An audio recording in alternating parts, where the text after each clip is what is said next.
Ei, oota. Filmi juba. Hästi. Noh, kell on siis mingisugune pool tundi enne 8. Pühapäeva hommik, puhkuse viimane päev. Kes kuidas kasutab seda? Timo Suppi ärkas üles 5:30. Nii, Krista Suppile oli 5:50 pudru valmis. Raskelt läks sisse. Ahah. Ikka valdav mõte oli, miks ma ei loe raamatut näiteks. Et ei loe raamatut? No ja miks ma pean minema ennast piinama? Hommikul 5:30 raamatut. Nüüd hakata juba siis lugema. Kuidagi juba esimene poi on juba nii kaugel teeks. Oota, kus esimene poi on? See on nii kaugel, et seda ei näegi.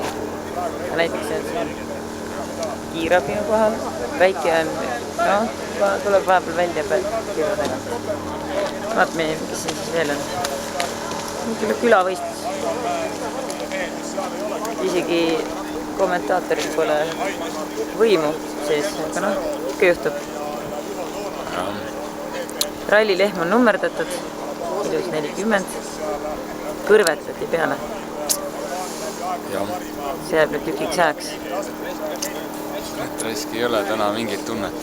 Aga tunne puudub või? See ma arvan tekib. Vaat aeg on tekkida.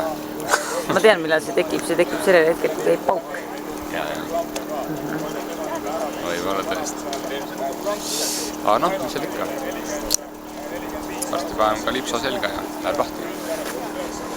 Aga siis elage kaasarajal ja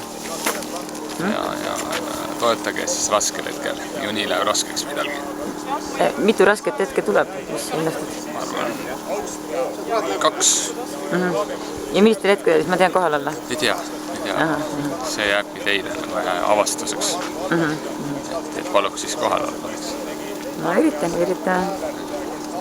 Kutsun sõpru kaasa. Jah, kõik, keda sa näed, näiteks võid öelda. Poodi lähed näiteks. Ei, ma ootan kodust seal. 3 sõpra Postakvašinast on mul kindlalt olemas. Aga hästi. Ka lipso selga. Lykke till.